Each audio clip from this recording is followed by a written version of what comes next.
Here's why it is important to be stewards of the earth. We have now reached our 529th consecutive month with temperatures globally above that 20th century average. That was meteorologist Chris Gloniger. All he wanted to do was talk about the link between weather and climate change, but then came the threats. The Iowa CBS television station forecaster quit his job late last month after backlash over what one viewer called his liberal conspiracy on the weather. With more, we go to Chris Gloniger, meteorologist, who joins us on the line. Chris, welcome to the program. Elias, thanks for having me. First things first, let's talk about your career and I would imagine a love of weather. Why did you even get into this business? I grew up on the coast in the Northeast. Hurricane Bob back in 1991 triggered my interest in the weather. I was fascinated by the wind, the water. It was mesmerizing as an almost second grader, and it left a lasting impression. So I went through the rest of elementary school, middle school, high school, and college, and I got my degree in meteorology, which is technically atmospheric and climate science. And Chris, people that do the weather on TV, and I actually was a backup weather person when I worked on a TV morning show for 6 years. One thing I know, and you probably know this, people love their weather presenters, whether a meteorologist or a weather presenter. They love them. They feel an attachment. So tell me about that aspect. Tell me about the connection you have with your viewers and how important that is to your role. It's critical, and a lot of the times where that personality, if the news is really down and depressing for a day, we can sometimes liven it up. We can be that moment in that 30-minute newscast or an hour newscast of giving people a reason to smile or to celebrate beautiful weather. There's the flip side of the coin when we have to break into programming for severe weather when there are severe thunderstorms or tornadoes, and then we get a pushback then. But it's a great way to connect and serve the community, and our job is to keep the public safe when there is severe and hazardous weather. So when you're trying to keep the public safe and you're trying to inform the public, clearly now the role you have is getting trickier and trickier as we've got to discuss climate change. Tell me when your job started to change. Tell me about when you started to feel that, the admiration and the fun part of dealing with the public started to turn a little tricky for you in Iowa. I started covering climate change back in Boston. I was on a task force for NBC where we covered hurricanes for all of the NBC stations in the country. So I covered a lot of these storms. And that was the aha moment where I thought we needed to be doing more. But it's also the reason why I was brought to Iowa to talk about something that hasn't been covered, to fill a void. And for Iowans, especially Iowans that build their lives off of agriculture, it's critical. It might not be as visual as some of our coastal cities in coastal Canada or down along the eastern seaboard of the United States that see king tide flooding. But you go between drought and floods with only months separating the two, you're noticing these extremes a lot more. And these farmers' livelihoods are essentially at the mercy of Mother Nature.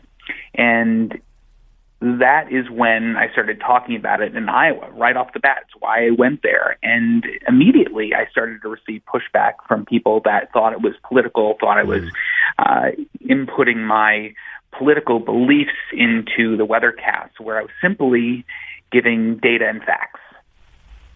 And you give these, you give the data, you give the facts.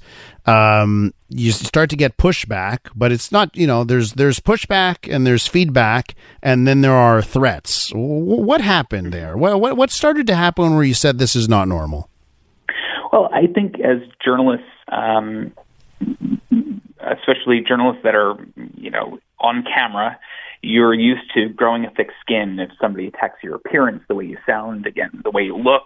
But this was different. This was attacking what I was doing. And I received a death threat for this coverage. And as I step back and think about it, I just the series of events that went on over about 2 to 3 weeks, I received the threat, and then it was followed up by obsessive emails. So this person was thinking about it regularly and getting annoyed on such a frequent basis that they kept writing to me. And when police looked at the threat, what concerned them was how it was deliberately written. It wasn't a threat that said, I'm going to kill you. It was, us conservative Iowans want to give you a welcome that you'll always remember, asking for our address. And then it went on to threaten what happened to one of our they arrested somebody before they carried out an attack. But that email, word for word, kind of went through what that plan was, which was very concerning. We're with meteorologist Chris Gloniger. He quit his job at an Iowa CBS television station late last month after getting threats from viewers. So at what point did you say, Chris, this isn't worth it? What made you make the decision? Because quitting a job in TV, that's a difficult decision. I've been there. That's difficult to do. What made you say I got to do this? When I wasn't feeling myself anymore. I'd done this for 18 years, and you stay engaged in what you're doing when you're on TV, when that camera, when the record light goes on, and you're in front of the camera, and it's just you talking to your audience. You have to stay engaged and focused, and you have to pay attention to exactly what you're saying. Well, my mind was wandering. I wasn't thinking about what I was doing in that moment, and my conversation with the audience was filled with ums and uhs, looking for words, something that I've never had trouble doing in 18 years. And I figured, this isn't me, and I don't want to keep doing something that, when I'm not giving it my all, when I'm not able to give it my all, I decided I needed to step back. And when I went through therapy after the threat, after a year of it, ultimately the decision came down to, we need to move on. I need to get out of the situation. It had more than just the impacts on my job. I was having physical impacts. Doctors couldn't diagnose some of the issues that I was having, from skin rashes to a chronic cough that eventually they attributed to stress. And I said, I can't keep living like this, and I can't put my wife through this anymore either. So what's next for you, Chris? Where do you go from here? So I am now a senior scientist at the Woods Hole Group, and the company does work throughout the United States and in Canada, working to build resilience for communities, trying to get environmental justice communities engaged in that work that's happening in their towns.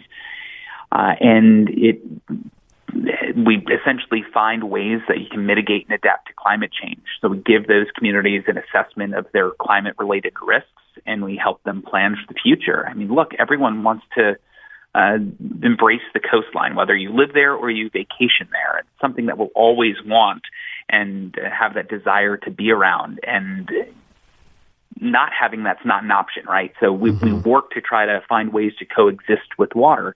It's a rewarding work, and I'll be able to continue to engage the community and find ways to communicate the impacts, Chris, with a larger audience. Chris, as someone that's a communicator, what's the right balance on how you can deliver the facts and the data without being perceived as a doomsayer?